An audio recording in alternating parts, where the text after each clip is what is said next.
सबने जय श्री राम जी। मैं संदीप मेलमान और स्वागत है सभी बैंकर्स का नई वीडियो में। तो लास्ट वीडियो में हमने किया था आरबीआई एक्ट 1934। इसमें पहले तो हमने उसके जो रोल जो उसका है और जो उसके फंक्शन है वो हमने पढ़े थे। उसके बाद हमने किया था इसके जो इम्पोर्टेंट सेक्शन हमारे पास रहते हैं वो हमने इसके अंदर किए थे। तो आज भी हमारे पास जो इम्पोर्टेंट सेक्शन है उसी का पार्ट आपके पास है और इस वीडियो में जो आरबीआई एक्ट है वो कंप्लीट हो जाएगा। इसके बाद इसका मॉक टेस्ट भी हम लेकर आएंगे। तो अगर आप चैनल पे पहली बार आए हो तो चैनल को सब्सक्राइब कर लीजिए, वीडियो को लाइक कर दीजिए और जो भी आपके कोलीग जो सब स्टाफ टू क्लरिकल या क्लरिकल टू स्केल 1 या स्केल 2 किसी की भी तैयारी कर रहे हैं उनके साथ भी ये वीडियो शेयर कर दीजिए। क्योंकि अब की बार जो आपके पास सिलेबस कराया जा रहा है वो इस तरीके से कराया जा रहा है कि आपके चाहे कोई सा बैंक हो या कोई सा भी आपका प्रमोशन एग्ज़ाम हो वो सभी में आपके काम आएगा। तो चलिए शुरू करते हैं। तो नेक्स्ट हमारे पास है इसके फंक्शंस एंड ऑपरेशंस।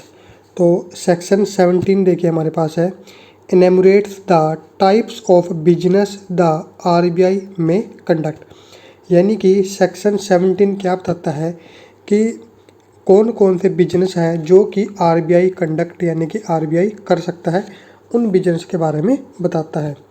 तो देखिए फर्स्ट हमारे पास है the accepting of money on deposit without interest and the collection of money for central government, the state governments, local authorities, banks and any other persons।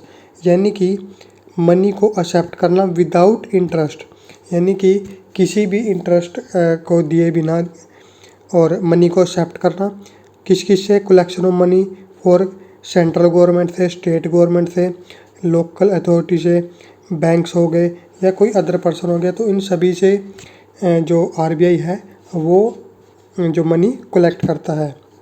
Second, the purchase, sale and rediscount of bills of exchange, promissory note drawn on the payable in India.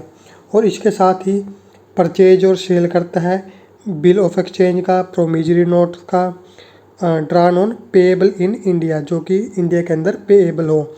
अब bill of exchange, promissory note, cheque, ये भी हम जो हमारा next topic जो हम करेंगे negotiable instrument उसमें हम ये सारी चीज़ें पढ़ेंगे। नेक्स्ट है third, the purchase from and sale to scheduled banks of foreign exchange. और जो शेड्यूल्ड बैंक्स हैं उनसे फॉरेन एक्सचेंज करता है, फॉरेन एक्सचेंज की सेल करता है और परचेज करता है शेड्यूल्ड बैंक से। नेक्स्ट है four, the making to local authorities, scheduled banks, state cooperative banks and state financial corporations loans and advances repayable on demand or on the expiry of fixed period not exceeding 90 days.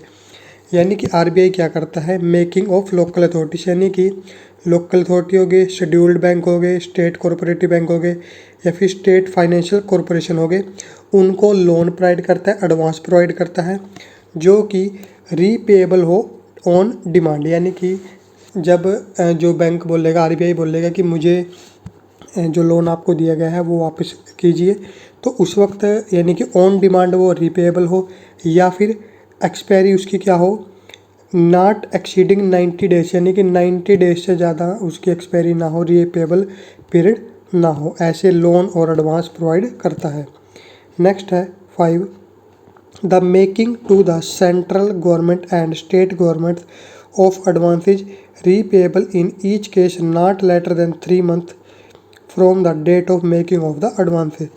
यानी कि जिस तरीके से local authority, scheduled bank, state cooperative bank को देता है, इसी तरीके से सेंट्रल गवर्नमेंट होगी, स्टेट गवर्नमेंट होगी, इनको भी एडवांस पे किए जाते हैं और वो रीपेएबल कितने दिन के अंदर होगा, 3 महीने के अंदर।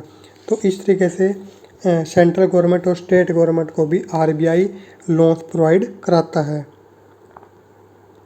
नेक्स्ट है 6, the issue of demand draft, telegraphic transfers and other kinds of remittance made payable at its own offices or agencies, the purchase of telegraphic transfer and the making, issue and circulation of bank post bills।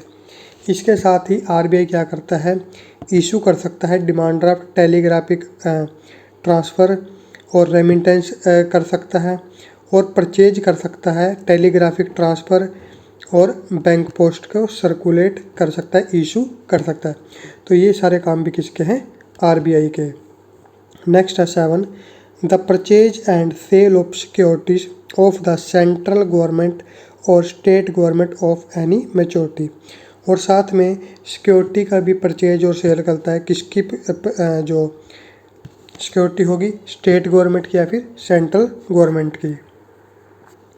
Next है 18, the custody of monies, securities and other articles of value and the collection of the proceeds whether principal, interest or dividends of any such securities.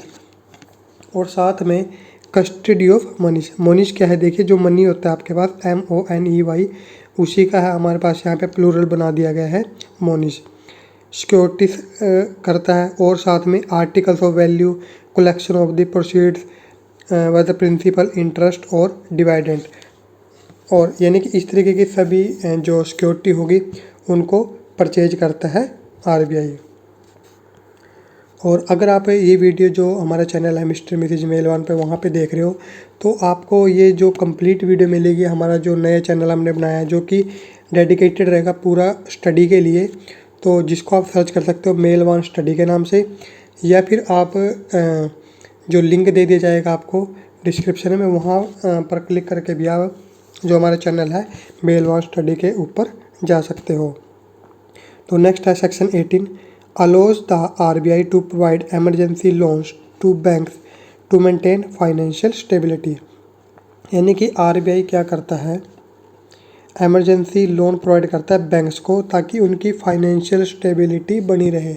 यानी कि जब banks को loan की ज़रूरत पड़ जाती है एमरजेंसी लोन की, तो वो आरबीआई से लोन ले सकते हैं।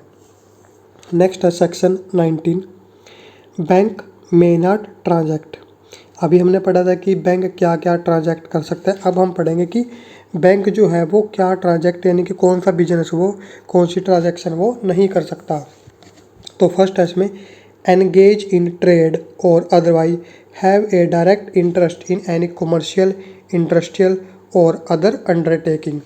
यानी कि वो किसी भी ट्रेड के अंदर जो शामिल नहीं हो सकता, कोई भी ट्रेड नहीं कर सकता, या फिर उसका डायरेक्ट इंटरेस्ट नहीं होना चाहिए किसी भी कॉमर्शियल, इंडस्ट्रियल या फिर और किसी अंडरटेकिंग के अंदर उसका डायरेक्ट इंटरेस्ट नहीं होना चाहिए। यानी कि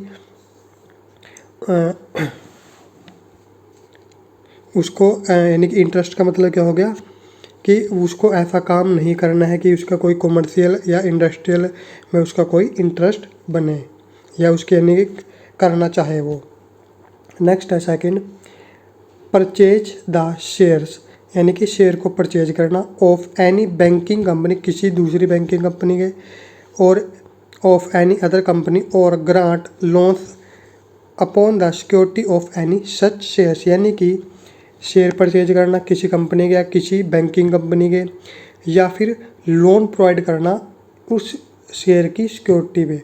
ठीक है, मान लो किसी कंपनी के शेयर ले लिए बैंक ने, तो अगर वो कंपनी कल कहती है कि मुझे आप शेयर जो लोन दे दीजिए और एज ए सिक्योरिटी जो मेरे शेयर हैं वो आपके पास एज ए सिक्योरिटी रखे हैं, तो इस तरीके का कोई भी शेयर के ऊपर, शेयर की सिक्योरिटी के ऊपर लोन नहीं दिया जा सकता।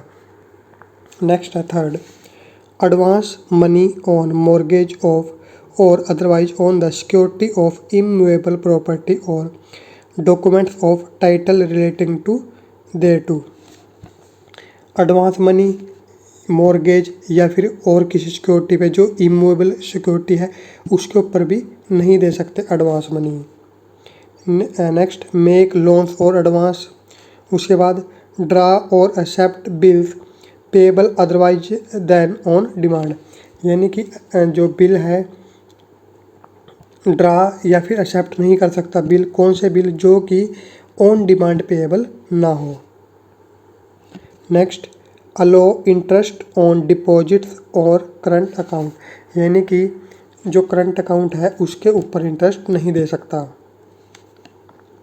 नेक्स्ट है section 20, the bank shall undertake to accept monies for account of the central government and to make payment up to the amount standing to the credit of its account and to carry out its exchange, remittance, and other banking operations including the management of the public debt of the union।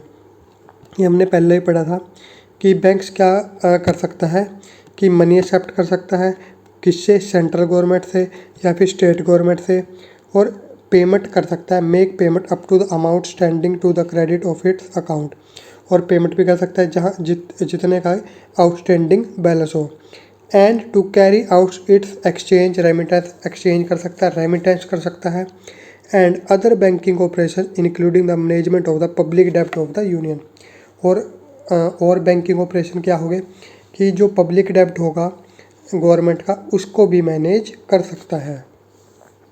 Next है section 21, the central government shall entrust the bank on such condition as may be agreed upon with all its money, remittance, exchange and banking transactions in India and shall deposit free of interest all its cash balance with the bank। यानी कि जो central government है वो bank को क्या सौंप सकती है, कुछ कंडीशन पे सौंप सकती है, क्या चीज़ कि all its money, remittance, exchange and banking transaction in India and shall deposit free of interest all it's cash balance with the bank. यानी कि सेंट्रल गवर्नमेंट होगी या फिर स्टेट गवर्नमेंट होगी वो इंटरेस्ट कर सकती है बैंक को, यानी कि बैंक को सौंप सकती है एक एग्रीमेंट बना के, कुछ कंडीशन बना के, अपना सारा मनी, रेमिटेंस, एक्सचेंज और जो बैंकिंग ट्रांजैक्शन होती है इंडिया के अंदर, और अपना जो जितना भी उसका डिपॉजिट है सेंट्रल गवर्नमेंट का, स्टेट गवर्नमेंट का, वो भी वो बैंक के पास डिपॉजिट कर सकती है, आरबीआई के पास डिपॉजिट कर सकती है फ्री ऑफ इंटरेस्ट। नेक्स्ट है section 21A, the bank may be agreement with the government of any state undertake. और जो बैंक है वो एग्रीमेंट जो बनाएगा, एग्रीमेंट करेगा गवर्नमेंट के साथ, किस चीज़ का, all its money, remittance, exchange and banking transaction in India including the deposit free of interest of all it's cash balance with the bank, जो हमने पिछले सेक्शन में पढ़ा उसी का सब सेक्शन है। और साथ में the management of the public डेब्ट of and the issue of any new loans by that state, ये भी हमने पढ़ लिया। नेक्स्ट हमारे पास इसमें आता है करेंसी एंड लीगल टेंडर। तो देखिए इसमें कौन से सेक्शन है, सेक्शन 22 हमारे पास है grants the RBI the sole authority to issue bank notes in India. यानी कि सेक्शन 22 आरबीआई को जो अथॉरिटी देता है, सोल अथॉरिटी। सोल अथॉरिटी का मतलब है कि अकेले आरबीआई को ये अथॉरिटी है इंडिया के अंदर to issue bank notes in India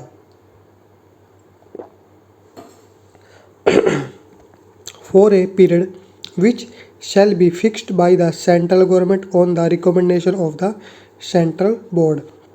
और उसका जो टाइम पीरियड होता है फिक्स होता है, किसके द्वारा किया जाता है, सेंट्रल गवर्नमेंट का के द्वारा, और किसकी रिकमेंडेशन पर, सेंट्रल बोर्ड की।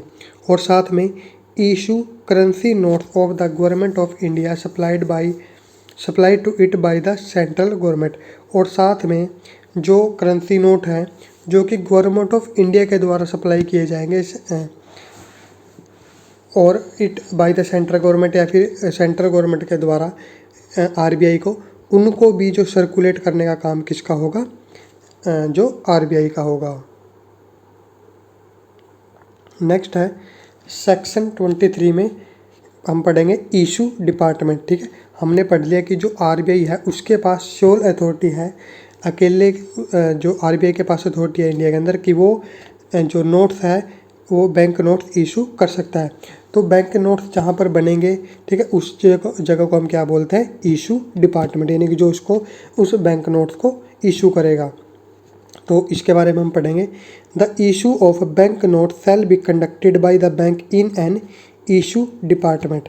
यानी कि जो बैंक नोट्स इशू होंगे, बनेंगे, वो कहाँ पर कंडक्ट होता है बैंक के अंदर, इशू डिपार्टमेंट के अंदर, विच शैल बी सेपरेटेड जो कि अलग होगा, and kept Holi distinct from the banking department.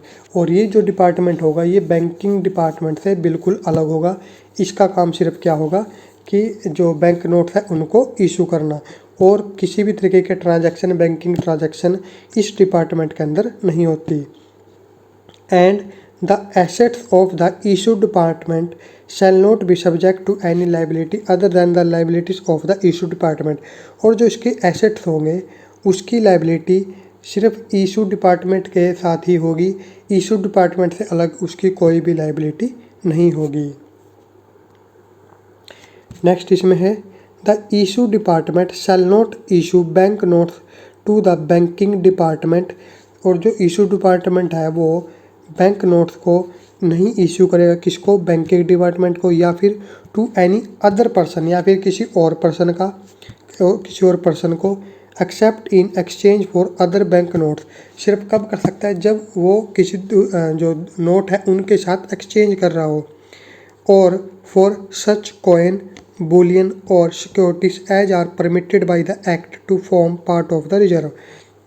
या फिर या तो एक्सचेंज करो बैंक नोट्स को, या फिर कॉइन के साथ, बुलियन के साथ, या सिक्योरिटी के साथ, जो कि परमिशन हो, परमिटेड हो एक्ट के अंदर, उनके साथ एक्सचेंज कर सकता है। अदरवाइज बैंकिंग डिपार्टमेंट या किसी अदर पर्सन के साथ एक्सचेंज या इशू नहीं कर सकता। नेक्स्ट हमारे पास आता है section 24, denomination of bank notes, यानी कि कितने टाइप के हमारे पास बैंक नोट्स होते हैं। Specifies the denomination of bank notes that can be issued subject to government approval. यानी कि सेक्शन 24 में बताया गया है कि जो आरबीआई है वो कौन कौन से जो नोट है वो इशू कर सकता है, लेकिन इसमें भी गवर्नमेंट की अप्रूवल होती है।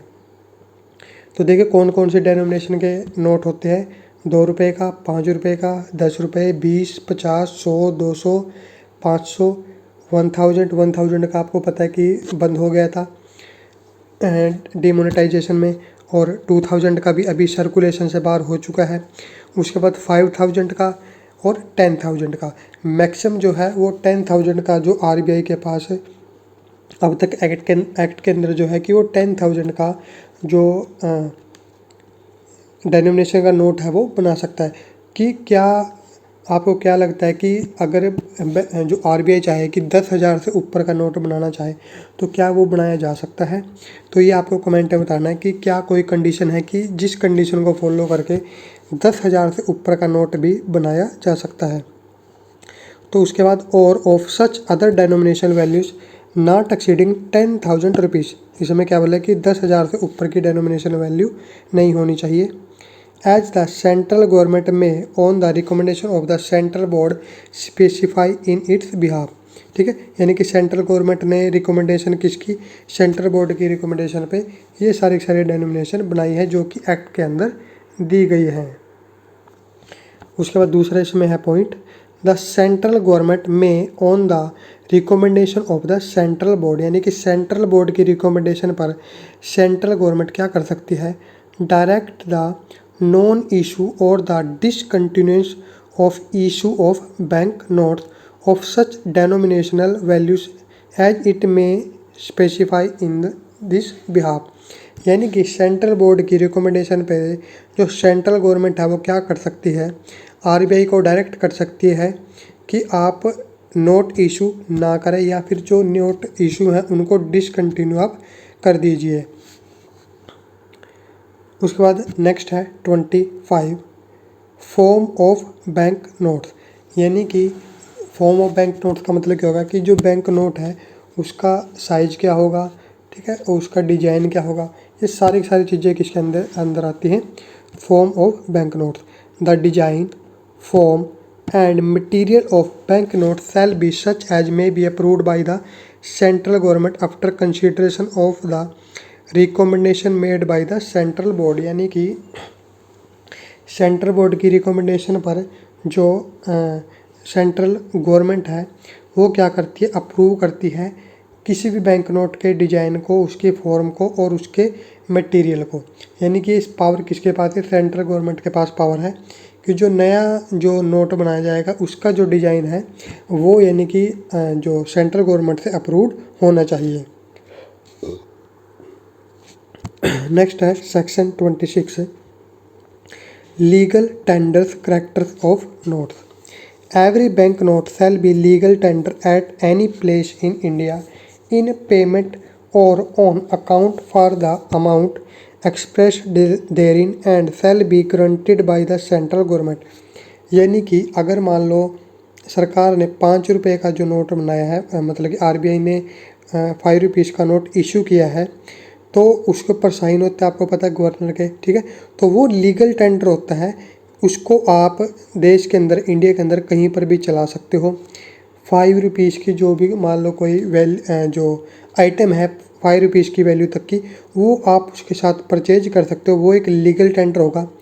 कोई भी पर्सन इंडिया के अंदर उसको लेने से मना कर सकता है, मना नहीं कर सकता।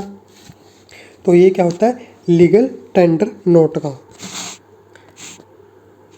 और ये गारंटी किसके द्वारा दी जाती है, सेंट्रल गवर्नमेंट के द्वारा गारंटी दी जाती है। उस पर लिखो तो आपने पढ़ा होगा कि मैं धारक को वचन देता हूँ, ठीक है, कि इतने रुपए अदा करने के। तो यानी कि वो लीगल टेंडर होता है कि उसकी वैल्यू जो उसके ऊपर लिखा है उतने रुपीस उसकी वैल्यू है। नेक्स्ट है section 27, prohibits the reissue of bank of notes that have been withdraw from circulation. यानी कि सेक्शन 27 क्या करता है, प्रोहिबिट करता है, रोकता है री इशू करने से नोट्स को। कौन से नोट को, जो कि विड्रॉ किए जा चुके हैं सर्कुलेशन से। फॉर एग्जांपल जैसे 1000 रुपीज़ का नोट है और अभी रिसेंटली 2000 रुपीज़ का नोट है, वो सर्कुलेशन से बाहर कर दिए गए हैं।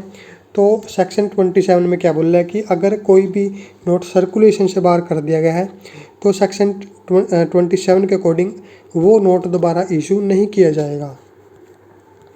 नेक्स्ट है section 28, empowers the RBI to frame rules for the exchange of damaged और इम्परफेक्ट नोट। यानी कि सेक्शन 28 में क्या बताया गया है कि आरबीआई को पावर है, वो रूल बनाता है कि जो एक्सचेंज करते हैं नोट, जो इम्परफेक्ट नोट हो या डैमेज नोट हो, यानी कि कहीं से कट फट गया, ठीक है, धोया गया या स्याही वगैरह लगी, कुछ ऐसा हो गया, घिस गया, तो ऐसे नोटों को एक्सचेंज करने का जो फ्रेम है, रूल जो है, रूल रेगुलेशन है, वो कौन बनाता है, आरबीआई। और ये भी हम पढ़ेंगे आने वाले टॉपिक्स में, हम ये पढ़ेंगे सारा का सारा कि किस टाइप का नोट जो एक्सचेंज हो सकता है और उसकी वैल्यू कितनी लगेगी। नेक्स्ट है section 29, the bank shall not be liable to the payment of any stamp duty under the Indian stamp act 1899 in respect of bank note issued by it. यानी कि जो बैंक होगा वो लायबल नहीं होगा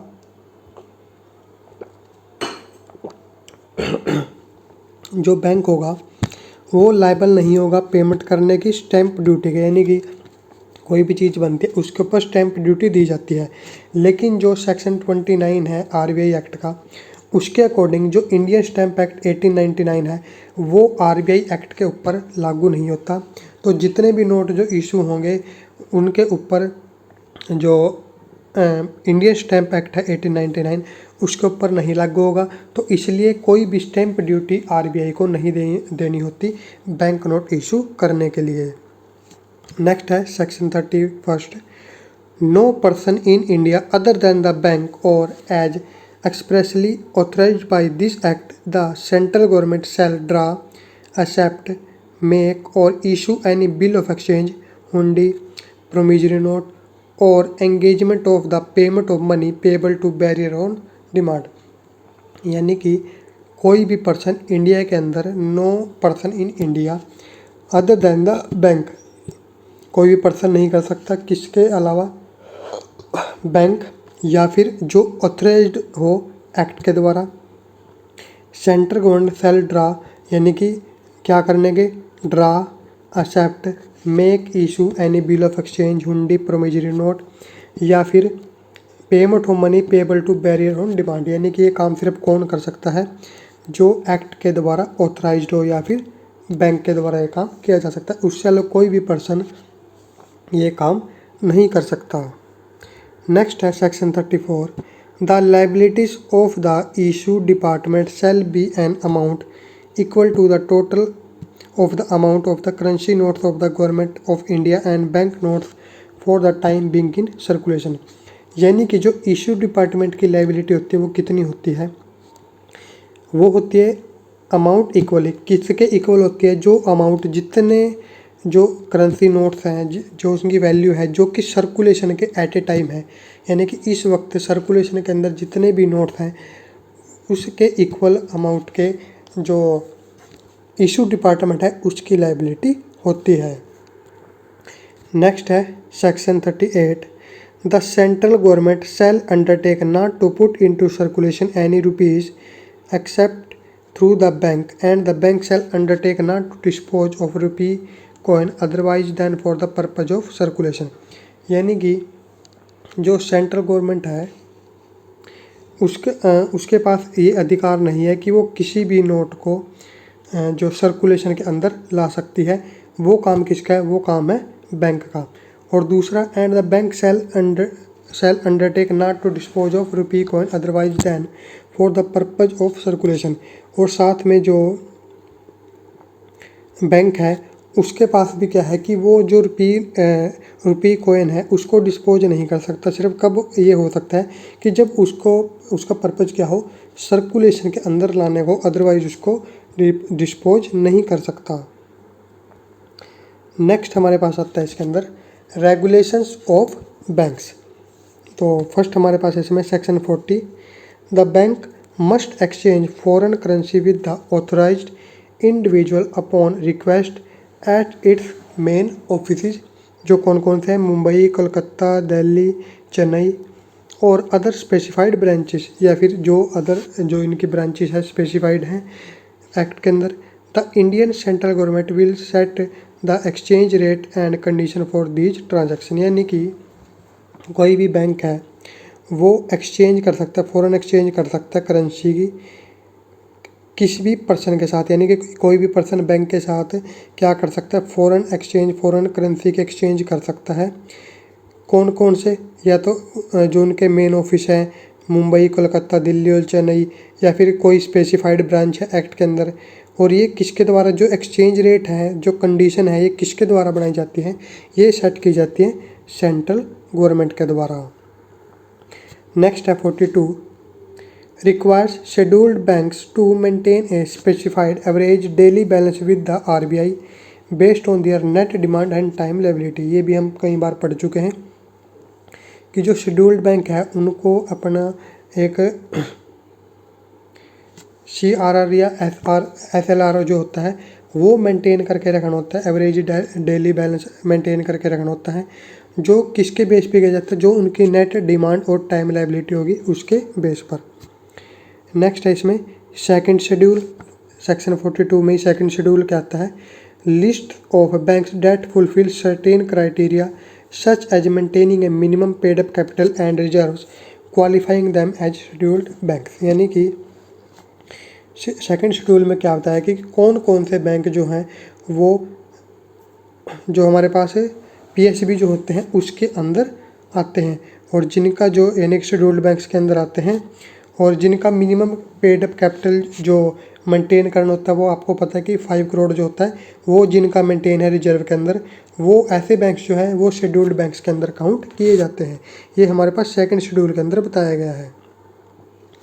नेक्स्ट हमारे पास आता है monetary policy and financial stability. तो इसमें देखिए क्या है, सेक्शन 45 में हमारे पास है appointment of agents. Sub section 1 states that reserve bank of India RBI can appoint certain banks to act as its agents. यानी कि सब सेक्शन 1 में बताया गया है कि रिजर्व बैंक ऑफ इंडिया क्या कर सकता है, अपॉइंट कर सकता है बैंक्स को अपने एजेंट के तौर पर। This is done with consideration for public interest, convenience of banking development and other relevant factors. यानी कि अब जो RBI है, RBI को पता है कि एक जगह मान लो, ठीक है, तो अब वहीं से वो सारे के सारे काम नहीं कर सकता, ठीक है, तो इसके लिए वो अपने एजेंट आगे बढ़ाता है जिनको हम क्या बोल देते हैं, बैंक। किसके लिए, ताकि पब्लिक इंटरेस्ट में और कन्वीनियंस रहे बैंकिंग डेवलपमेंट के लिए। इन सभी फैक्टर को ध्यान में रख के क्या करते हैं कि जो आरबीआई है वो अपने एजेंट आगे बनाता है। Unless the central government direct otherwise for specific location, कि जो सेंट्रल गवर्नमेंट है वो भी डायरेक्ट कर सकती है कि किस लोकेशन पर उनको अपना एजेंट बनाना है। The national bank, the state bank or a corresponding new bank can be appointed as agent, यानी कि कोई नेशनल बैंक, कोई स्टेट बैंक या फिर न्यू बैंक जो अपॉइंट किया जाएगा उसको भी एज एजेंट अपॉइंट किया जा सकता है। नेक्स्ट हमारे पास है section 45A, the definitions section which deals with credit information, यानी कि सेक्शन 45 में डेफिनेशन बताई गई हैं कुछ। सबसे पहले बैंकिंग कंपनी देखिए क्या है। Definition of A banking company is primarily found in section 5C of the banking regulation act 1949। इसमें आपको ध्यान रखना है, हमेशा ये कई बार आ भी चुका है कि जो बैंकिंग है उसका मतलब क्या है, उसकी डेफिनेशन क्या है, बैंकिंग कंपनी की डेफिनेशन क्या है। तो बैंकिंग कंपनी की डेफिनेशन बैंकिंग रेगुलेशन एक्ट के अंदर दी गई है, ना कि आरबीआई एक्ट के अंदर। उसके बाद बोरवर, हु इज कंसीडर्ड ए बोरवर, कि कौन कौन बोरवर को कंसीडर किया जा सकता है। कोई इंडिविजुअल हो सकता है, कोई कंपनी हो सकती है, कोई HUF हो सकता है, हिंदू अनडिवाइडेड फैमिली, या और भी कोई हो सकता है। उसके बाद क्रेडिट इन्फॉर्मेशन में क्या आएगा, what kind of financial data the RBI can collect and share such as loan detail, security guarantees and borrower creditworthiness. Credit information का मतलब क्या है कि आरबीआई जो है वो कौन कौन सी जो डेटा है, फाइनेंशियल डेटा है, वो कलेक्ट कर सकता है बैंक से, जैसे कि लोन का, सिक्योरिटी का, या उनकी गारंटी का, या फिर बोरवर की क्रेडिट वर्दीनेस। तो ये सारी की सारी आती हैं क्रेडिट इन्फॉर्मेशन के बारे में। क्रेडिट इन्फॉर्मेशन में इसके बारे में हम आगे और भी पढ़ेंगे। देखिए, its main purpose is to lay the ground work for the RBI to manage and share credit data for better financial stability and risk management in India. और जो क्रेडिट इन्फॉर्मेशन है उससे आरबीआई को पता चलता है, उससे ग्राउंड वर्क तैयार कर सकता है बैंक्स के लिए, और उसी से क्या होता है कि फाइनेंशियल स्टेबिलिटी बना के रखी जा सकती है, और साथ में रिस्क मैनेजमेंट भी हो जाती है कि ऐसा नहीं हो कि किसी बैंक ने लोन बहुत ज़्यादा दे दिया, उनके पास पेड अप कैपिटल ना रहा हो, रिजर्व ना रहा हो। तो ये सारी की सारी चीज़ें, इसलिए बैंक के जो आरबीआई है वो सारा क्रेडिट इन्फॉर्मेशन कलेक्ट करता है। नेक्स्ट हमारे पास section 45B, the bank may collect in such manner as it may think fit credit information from banking companies, यानी कि जो बैंक है वो जो क्रेडिट इन्फॉर्मेशन कलेक्ट कर सकता है बैंकिंग कंपनी से किस तरीके से, जैसा उसको लगता है कि फिट है, जैसा वो सोचता है कि इस तरीके से मैं कर सकता हूँ या ठीक है, तो उस तरीके से वो क्रेडिट इन्फॉर्मेशन बैंकिंग कंपनी से कलेक्ट कर सकता है। सेकंड, इसमें provide such information to any banking company in accordance with the provision of section 45D। और ऐसी कोई भी जो इन्फॉर्मेशन है बैंकिंग कंपनी को प्रोवाइड कराते हैं, कौन से कहाँ पर दिया गया, ये प्रोविज़न दिया गया है सेक्शन 45D के अंदर। नेक्स्ट है section 45C, at any time direct any banking company to submit to it as it such statement relating to such credit information and in such form and within such time as may be specified by the bank from time to time. और साथ में क्या कर सकता है कि section 45C में क्या बोला गया कि किसी भी बैंकिंग कंपनी को डायरेक्ट कर सकता है कि आप मुझे ये वाली इन्फॉर्मेशन ला के दीजिए। नेक्स्ट है section 45D, a banking company can ask the RBI to credit information about a person it has or plans to have a financial arrangement with by submitting a specified application form, यानी कि banking company ask कर सकती है RBI से कि मुझे एक person की क्रेडिट इन्फॉर्मेशन चाहिए, और उसके लिए वो एक एप्लीकेशन फॉर्म भी भेज सकते हैं, सबमिट कर सकते हैं कि इस टाइप की मुझे ये इन्फॉर्मेशन चाहिए, तो ये वो आरबीआई से ले सकते हैं। यानी कि आरबीआई के पास मान लो सभी बैंक से उसने कलेक्ट कर ली, तो अगर कोई बैंकिंग कंपनी चाहती है कि मुझे एक पर्टिकुलर पर्सन की क्रेडिट इन्फॉर्मेशन चाहिए मान लो उसको लोन देना है, ऐसा कुछ भी है, तो उसके लिए वो आरबीआई से वो मांग सकते हैं। नेक्स्ट है section 45E, any credit information contained in any statement submitted by the banking company under section 45C or furnished by the bank to any banking company under section 45D shall be treated as confidential and shall not except for the purpose of this chapter be published or otherwise disclosed। यानी कि simple सा meaning क्या है कि जो information collect की जाएगी वो कॉन्फिडेंशियल होती है, उसको कहीं पर भी डिस्क्लोज नहीं किया जा सकता, पब्लिश नहीं किया जा सकता जब तक कि वो किसके लिए यूज ना की जाए, यानी कि इस चैप्टर के अकॉर्डिंग वो यूज ना की जाए। अदरवाइज वो सारी की सारी इन्फॉर्मेशन है वो कॉन्फिडेंशियल होगी, किसी भी पर्सन की इन्फॉर्मेशन किसी दूसरे पर्सन को नहीं दी जा सकती। नेक्स्ट है 45I, business of a non banking financial institution means carrying on the business of a financial institution. यानी कि ये बिजनेस बताता है जो नॉन बैंकिंग फाइनेंशियल इंस्टीट्यूशन करते हैं। सेक्शन 45IB में क्या है देखिए, every non banking financial company shall invest and continue to invest in India in unencumbered approved securities. यानी कि कोई भी नॉन बैंकिंग फाइनेंशियल कंपनी है उसको इंडिया के अंदर इन्वेस्ट करना है और करते रहना है अप्रूव्ड सिक्योरिटी के अंदर। उसके बाद सेक्शन 45JA में हमारे पास है, every non banking financial company shell create a reserve fund. यानी कि जितनी भी नॉन बैंकिंग फाइनेंशियल कंपनी है उनको भी एक रिजर्व फंड जो क्रिएट करके रखना होता है and transfer therein a sum not less than 20% of its net profit. और उसके अंदर फंड कितना रहेगा, उनके नेट प्रॉफिट का कम से कम 20% every year as disclosed in the profit and loss account and before any dividend is declared. यानी कि अपने डिविडेंड को डिक्लेयर करने से पहले उनके जो प्रॉफिट और जो लॉस होगा उसका जो प्रॉफिट का जो कम से कम 20% वो अपने रिजर्व में रखेंगे। नेक्स्ट है सेक्शन 45ZA टू 45ZC में देखिए क्या बताया गया है, detail the framework for setting inflation targets and the constitution of the MPC which include members from the both the RBI and the central government. यानी कि इसमें फ्रेमवर्क बनाया गया है, टारगेट सेट किए गए इन्फ्लेशन के लिए और कंस्टिट्यूट किया जाता है क्या, MPC। और इसके अंदर इंक्लूड होते हैं RBI और सेंट्रल गवर्नमेंट, दोनों के मेंबर इसके अंदर इंक्लूड होते हैं। नेक्स्ट हमारे पास आता है regulatory powers and penalties. Section 46 हमारे पास है, the central government shall transfer to the bank rupees securities of the value of 5 crore of rupees to be allocated by the bank to the reserve fund. यानी कि central government transfer करती है bank को as a security 5 crore rupees जो कि जो bank है उसको रिजर्व फंड में रखने होते हैं। उसके बाद सेक्शन 49 हमारे पास है, the bank shall make public from time to time the standard rate at which it is prepare to buy or rediscount bills of exchange or other commercial paper eligible for purchase under this act. और जो bank है उसको भी time to time ये public करना होता है कि क्या स्टैंडर्ड रेट चल रहा है जिस पे कि वो किसी भी बिल को बाई कर सकता है या फिर री डिस्काउंट कर सकता है बिल ऑफ एक्सचेंज को या फिर और किसी अदर कमर्शियल पेपर को।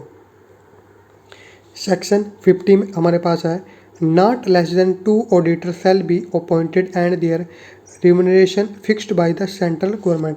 यानी कि कम से कम 2 ऑडिटर फिक्स किए जाएंगे, अपॉइंट किए जाएंगे और and their remuneration fixed by the central government. और किसके द्वारा किए जाते हैं, सेंट्रल गवर्नमेंट के द्वारा। The auditor shall hold office for such a term not exceeding 1 year. और उनका टाइम पीरियड कितना होगा, कम से कम 1 साल। एज द सेंट्रल गवर्नमेंट में fix while appointing them and shall be eligible for री अपॉइंटिंग। उसके बाद वो उनको दोबारा भी अपॉइंट कर सकते हैं, यानी कि री अपॉइंटिंग भी वो कर सकती है। नेक्स्ट है section 57, RBI is exempt from companies act. यानी कि जो कंपनी एक्ट है, इंडियन कंपनी एक्ट है, उसके अंदर से जो RBI वो एग्जेम्प्ट है, RBI उसके अंदर नहीं आता। क्योंकि RBI भी देखो एक कंपनी है तो सारे के सारे इंडियन कंपनी एक्ट के अंदर आने चाहिए, लेकिन RBI उस एक्ट के अंदर नहीं आता। The normal company law of India Companies Act 1956 and its successor Companies Act 2013 do not apply to the Reserve Bank of India. It operates under its own specific law, the RBI Act 1934. यानी कि जो companies act 1956 है और उसका जो successor है companies act 2013, उसके अंदर जो आरबीआई नहीं आता। आरबीआई किस पे ऑपरेट होता है? आरबीआई को जो खुद का जो लॉ है आरबीआई एक्ट 1934, उसके ऊपर वो ऑपरेट होता है। नेक्स्ट है नो ऑर्डिनरी लिक्विडेशन, यानी कि the RBI cannot be wound up or dissolved like a regular company through standard legal procedure. जिस तरीके से कोई भी कंपनी अगर उसको लिक्विडेट किया जा सकता है प्रोसेस से, उस सिंपल प्रोसेस से आरबीआई को लिक्विडेट नहीं किया जा सकता।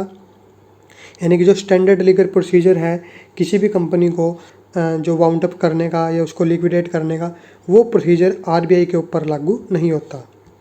गवर्नमेंट कंट्रोल ओवर लिक्विडेशन, और इस लिक्विडेशन के ऊपर गवर्नमेंट का देखिए क्या कंट्रोल है। The only way the RBI can be placed in liquidation is if the central government explicitly orders it and dictates the process. यानी कि ये जो आरबीआई है वो सिर्फ कब लिक्विडेट हो सकता है? जब सेंट्रल गवर्नमेंट इसका ऑर्डर दे और इसकी प्रोसेस को स्टार्ट करे।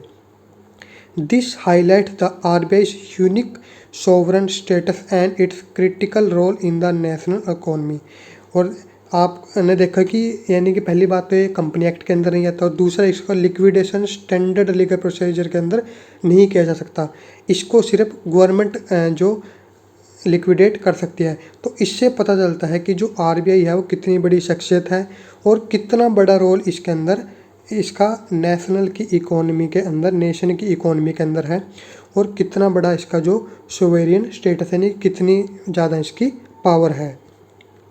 Section 58 grants the RBI the authority to make regulation to carry out the purpose of the act with the period approval of the central government. यानी कि सेक्शन 58 क्या करती है? आरबीआई को ग्रांट करती है पावर कि वो ऐसे रूल रेगुलेशन बना सकते हैं जिससे कि जो पर्पज है एक्ट का उसको फॉलो किया जा सके। और किसके अप्रूवल पे ये रूल रेगुलेशन बनाए जा सकते हैं? सेंट्रल गवर्नमेंट की। तो ये था हमारे पास आरबीआई एक्ट 1934। आपका जो आरबीआई एक्ट है वो कंप्लीट हो चुका है, और आपके जो पूरे के पूरे जो सेक्शन हैं जो कि रिपीट हो सकते हैं आपके, वो इसमें करा दिए गए हैं। इससे बाहर आपका कुछ भी नहीं आएगा। पिछली बार अब तक जब भी हमने कराया, हमने बिल्कुल थोड़ा थोड़ा आपके पास कराया, मेन था, लेकिन अब की बार थोड़ा डिटेल में आपको कराया था कि एग्ज़ाम आपका कैसा भी आए आप उसको अटैम्प्ट कर सको। तो इस वीडियो में इतना ही। नेक्स्ट वीडियो में हम लेकर आएंगे इसके मॉक टेस्ट, जिसको आप अटैम्प्ट करके, जिससे कि आपकी जो तैयारी है वो बहुत अच्छे तरीके से हो जाएगी। तो इस वीडियो में इतना ही, मिलेंगे नेक्स्ट वीडियो में। तब तक के लिए सबको जय श्री राम।